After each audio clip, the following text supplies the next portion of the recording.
O nosso convidado de hoje do Sala de Imprensa é Marcos Vinícius Vale Júnior. Ele está exercendo o seu 6º mandato.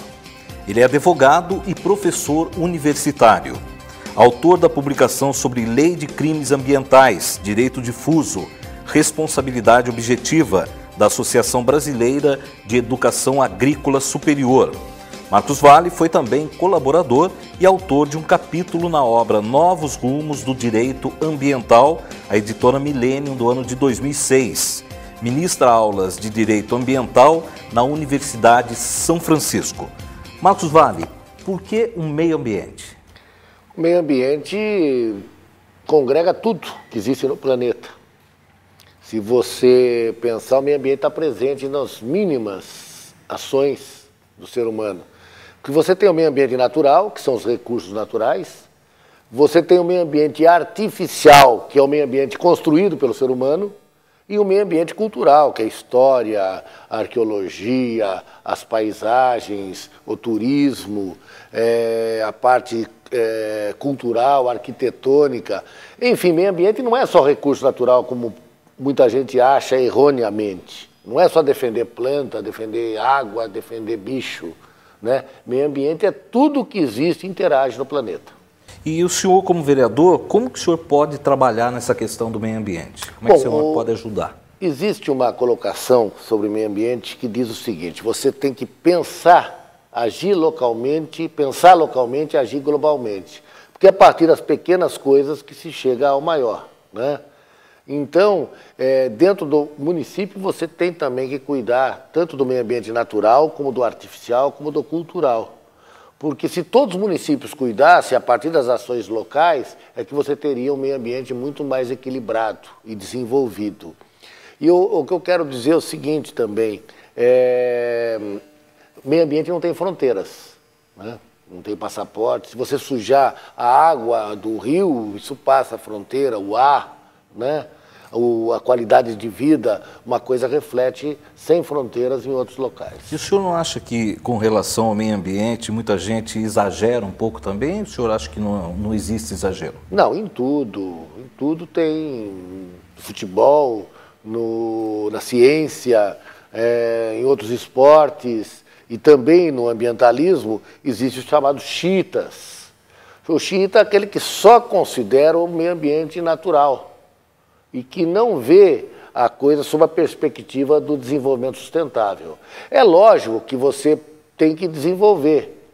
Agora, você não pode desenvolver, e as atividades econômicas não podem ignorar a defesa do meio ambiente.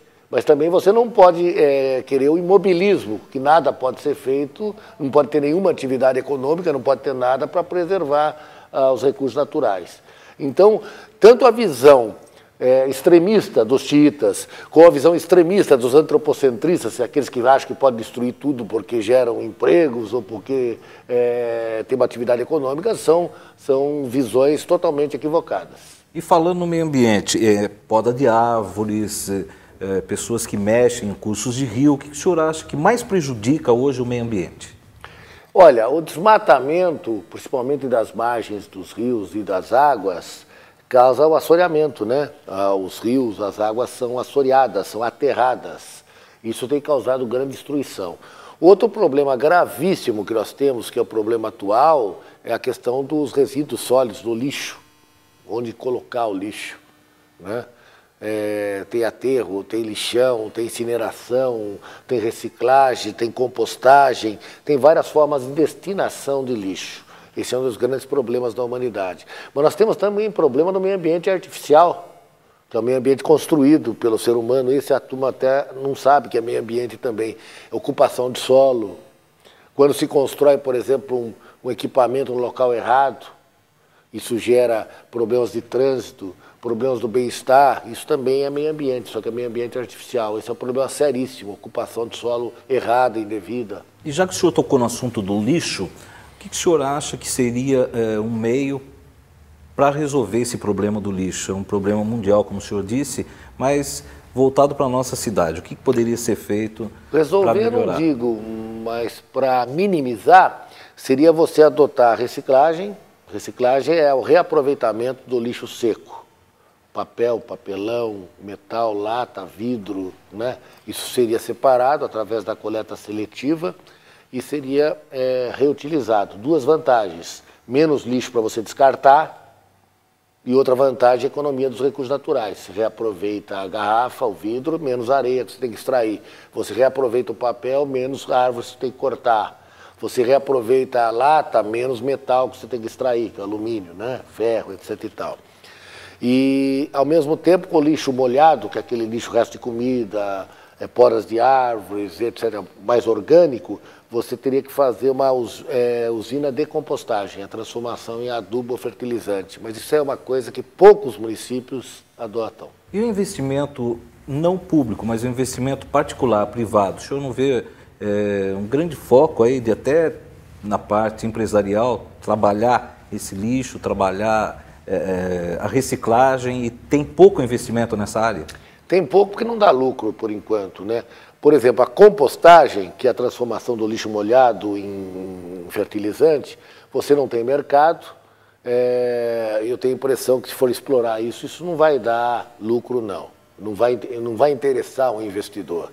Quanto ao lixo seco, a reciclagem, tem algumas cooperativas que se propõem a fazer isso. E até os catadores ficam em condições melhores, né, de trabalho e conseguem um preço melhor. Mas no sistema de cooperativa, dificilmente vai encontrar uma empresa que queira fazer isso. Agora, o lixo ele não pode ser visto em termos de superávit ou em termos de déficit. Ele tem que ser visto, o descarte, como uma questão de saúde pública, como investimento à saúde pública. Como investimento. Né?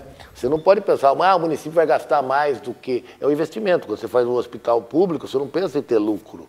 Quando você faz uma escola pública, você não visa ter lucro. A mesma coisa é a destinação do lixo. O problema é que isso não dá voto. Dá mais voto fazer festa do peão, dá mais voto fazer carnaval popular, festa popular, do que fazer destinação adequada de lixo.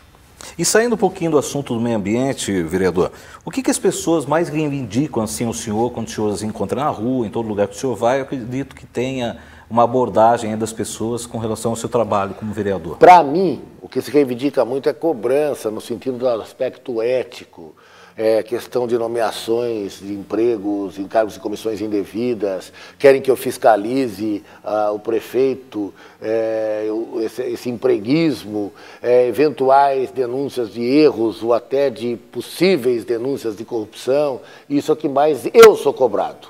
Mas o que eu vejo, os vereadores em geral são cobrados muito na parte da saúde, né? Problemas pontuais, marcar consulta que não consegue, que demora muito, e a parte de emprego que está brava, viu? O desemprego é muito grande, pedem muito emprego para os vereadores, para arrumar emprego, para ver se arruma trabalho, se encaminha, que não é bem a função do vereador, mas isso a gente vê que os vereadores sofrem muito esse tipo de pedido. Tá ok. Muito obrigado, vereador, pela sua participação aqui no Sala de Imprensa. Eu que agradeço, é uma satisfação. Lembrando que os trabalhos dos vereadores também podem ser acompanhados através das sessões ordinárias que acontecem toda terça-feira, a partir das 20 horas, também com transmissão ao vivo pelo site da Câmara Municipal. O programa Sala de Imprensa de hoje fica por aqui. Até o nosso próximo encontro.